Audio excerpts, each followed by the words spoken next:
एक और बड़ी खबर केदारनाथ से, जहां बादल फटने के तीसरे दिन भी 1500 से ज्यादा तीर्थ यात्री फंसे हुए हैं। 1000 से ज्यादा लोग केदारनाथ धाम में फंसे हैं और 500 से ज्यादा लोग लिंचौली और भीमबल्ली में फंसे हुए हैं, इस इलाके के बीच में फंसे हुए हैं। रेस्क्यू के लिए मौसम का साफ होना बेहद जरूरी है। आसमान खुला रहे तो आज सभी यात्री और स्थानीय लोगों को निकाला जाएगा। हालांकि मौसम विभाग की तरफ से बारिश की संभावना जताई गई है इस इलाके में। वहीं केदार घाटी में जिस तरह से पैदल रास्ता कई जगह से वॉश आउट हो गया है, बह गया है, उससे भी लोगों को दिक्कत हो रही है। थोड़ी दूर चलने के लिए भी ज्यादा जान जोखिम में डालनी पड़ रही है। तस्वीरें आप देख सकते हैं। वहीं मंदाकिनी का प्रभाव बहुत तेज है, ऐसे में खतरा बिल्कुल बना हुआ है और जरा सी गलती उनकी जिंदगी पर भारी पड़ सकती है। ये देख रहे हैं, ट्रेल भी नजर नहीं आ रहा है। पहाड़ों में अक्सर पैदल चलने के लिए ट्रेल बने होते हैं, लेकिन सब कुछ वॉश आउट हो चुका है। जब बारिश होती है तो वो अपने साथ इतना मलबा, इतने पत्थर लेकर आती है कि सारे रास्ते वॉश आउट हो जाते हैं और पानी भी बहता हुआ आपको तस्वीरों में नजर आ रहा है। जो पैदल मार्ग है, जो पैदल ट्रेल था, वो भी पूरी तरह से वॉश आउट हो चुका है। इसलिए अब इन पत्थरों को पार करते हुए, बड़े बड़े बोल्डर्स को पार करते हुए लोग आगे जाने को मजबूर हैं, यहां से सुरक्षित स्थान पर जाने को मजबूर हैं। और यही कारण है कि इसकी वजह से जो रिस्क है वो और बढ़ा हुआ है। केदारनाथ की तस्वीरें आप देख रहे हैं। देखिए किस तरह से छोटे छोटे कदम लेते हुए पहाड़ियों से नीचे उतर रहे हैं, बड़े बड़े बोल्डर्स से नीचे उतर रहे हैं लोग, और इस बात का बिल्कुल ध्यान रख रहे हैं कि उनका पैर ना फिसले और वो उस जगह तक पहुंचे जहां वो सुरक्षित रह पाए। सोनप्रयाग से संजय इस वक्त मेरे साथ जुड़ चुके हैं। संजय, रेस्क्यू ऑपरेशन किस तरह से चल रहा है?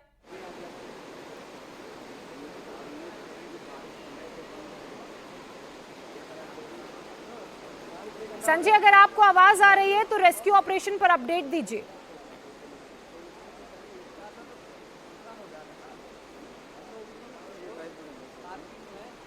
आवाज नहीं आ रही। चलिए संजय से वापस संपर्क करेंगे, लेकिन जिस तरह की तस्वीर, जिस तरह का मंजर उत्तराखंड में देखने को मिल रहा है, भयावह है। केदारनाथ की तस्वीरें आप देख रहे हैं। 1000 लोग एक तरफ फंसे हुए हैं, 500 लोग दूसरी तरफ फंसे हुए हैं और इसलिए लोगों को सुरक्षित स्थान तक पहुंचाना सबसे बड़ा जो रेस्क्यू टीम का चैलेंज है और उसके लिए लगातार जो रेस्क्यू टीम के जवान हैं वो जुटे हुए हैं। रस्सियों के सहारे भी रेस्क्यू किया जा रहा है। संजय का वापस रुख करते हैं। संजय, किस तरह से रेस्क्यू ऑपरेशन चल रहा है वहां पर?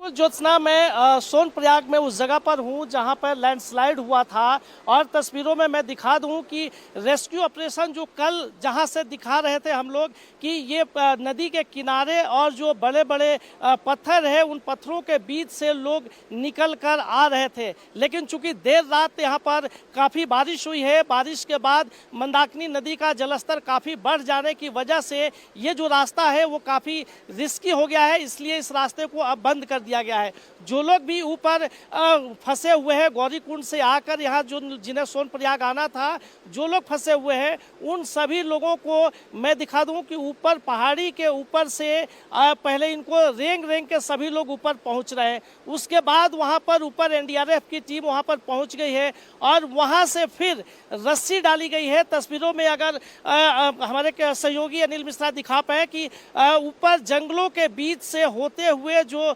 यात्री है जो फंसे हुए हैं वो धीरे धीरे नीचे उतर पा रहे हैं। चूंकि बीच बीच में भी एनडीआरएफ के जवानों को लगाया गया है और ऊपर से रस्सी लगाई गई है कि रस्सी के सहारे लोग नीचे उतर पाए। तो काफ़ी मुश्किल हो गया है अब लोगों को रेस्क्यू करना, चूंकि अभी भी 1500 से ज़्यादा लोग फंसे हुए हैं जगह जगह। और कल थोड़ा आसान था, लेकिन लगातार सामने से लैंडस्लाइड हो रही थी और लगातार बड़े बड़े बोल्डर नीचे गिर रहे थे, जिसकी वजह से यहाँ से लोगों को रेस्क्यू करना काफी खतरनाक हो गया था। यही देखते हुए इस रास्ते को फिलहाल बंद कर दिया गया है और अब जो रेस्क्यू का रास्ता है वो एकमात्र लोग धीरे धीरे पहाड़ियों पर चढ़ेंगे। चढ़ने के बाद से फिर एनडीआरएफ के रोप के सहारे नीचे उतरेंगे। जंगलों के बीच से होते हुए लोगों को नीचे उतरने की सलाह दी गई है और उसी रास्ते से लोग आ भी रहे हैं। अब इस रास्ते से आने के लिए दिखाएं जिस पर पहले लोग चढ़ रहे हैं, क्योंकि आप कह रहे हैं पहले वो ऊपर चढ़ रहे हैं, फिर रस्सियों के सहारे धीरे धीरे नीचे उतर रहे हैं। जी तो बिल्कुल, मैं अपने सहयोगी अनिल मिश्रा से कहूंगा कि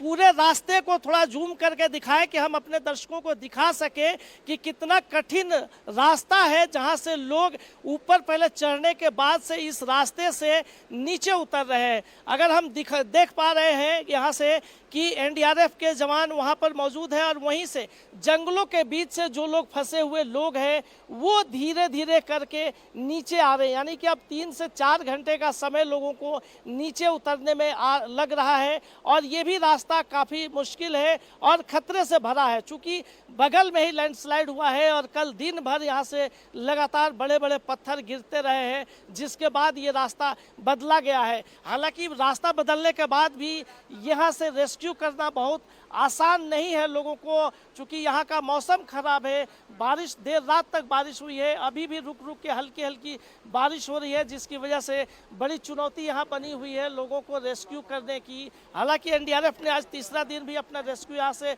शुरू कर दिया है, लेकिन जो हेली सेवा थी वो खराब मौसम की वजह से अभी तक शुरू नहीं हो पाई है। कल भी हेली सेवा से करीब 600 लोगों को रेस्क्यू किया गया था। अगर अभी तक बात करें तो 7,234 लोगों को मैनुअली और हेली सेवा के जरिए रेस्क्यू किया जा चुका है, लेकिन अभी भी 1500 से ज़्यादा लोग जगह जगह फंसे हुए हैं और उन सभी लोगों को रेस्क्यू करने की लगातार कोशिश जारी है। लेकिन 700 से ज्यादा की संख्या में लोगों को कल हेली से दूसरे स्थान पहुंचा दिया गया है, लेकिन अभी भी क्या ऐसा कोई आंकड़ा सामने आ पाया है जो बता रहा है कि कितने लोग अभी भी वहां पर फंसे हुए हैं? कुल अब तक कितने लोगों का रेस्क्यू हो चुका है, कितने और लोगों का रेस्क्यू जारी है, उसके बारे में भी बताइए। जी दूसरा मैं बता दूं कि अभी तक जो लोग रेस्क्यू किए गए हैं मैनुअली या फिर हेली सेवा के जरिए 7,234 लोगों का डाटा बताया गया है, लेकिन अभी तक जो लोग फंसे हुए हैं उनकी संख्या 1500 बताई जा रही है। लेकिन एक अनुमान के मुताबिक 150 लोग ऐसे भी हैं जिनसे उनके परिवार के लोगों का संपर्क टूट गया है, तो संपर्क नहीं हो पा रहा है। चूँकि यहाँ पर कम्युनिकेशन ब्रेक हुआ है नेटवर्क ना होने की वजह से, तो स्थानीय प्रशासन का ये भी कहना है कि नेटवर्क नहीं चल रहा है, इस वजह से लोगों को असुविधा हो रही है और संपर्क नहीं हो पा रहा है। लेकिन इसके साथ साथ ये भी व्यवस्था की जा रही है कि कई पॉइंट पर वाईफाई की सुविधा दी गई है प्रशासन के द्वारा, ताकि वो लोग अपने परिवारजनों से संपर्क साध सके। लेकिन अभी तक ऐसे 150 लोग सामने आए हैं जिनसे अपने परिवार के लोगों का संपर्क नहीं हो पा रहे हैं, वो लोग मिसिंग बताए जा रहे हैं। हालांकि इससे स्थानीय प्रशासन इनकार कर रहा है, लेकिन जो लोग अभी फंसे हुए हैं लगभग 1500 लोग, उन्हें निकालना चैलेंज है। चूंकि मौसम विभाग लगातार यहां पर अलर्ट जारी किया हुआ है, देर रात तक बारिश हुई है, अभी भी रोक रोक के बारिश हो रही है। बिल्कुल रुक कर अभी भी बारिश हो रही है और ऐसे में समझा जा सकता है कि कितनी बड़ी चुनौती है। पहाड़ों की बात की जाए, पहाड़ों की अपनी चुनौतियां होती हैं।